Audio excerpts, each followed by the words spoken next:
এনে বলে আগে মাছ আসছিল অনেক আগে পরে তো উড়াই দিচ্ছে গ্যাঞ্জাম করে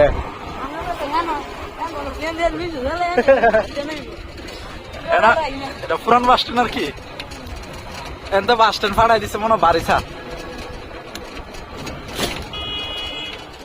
কারণ এনে বাস থামবো আর বারিশা যাইবো গ্যাঞ্জাম এলাকার ভিতরে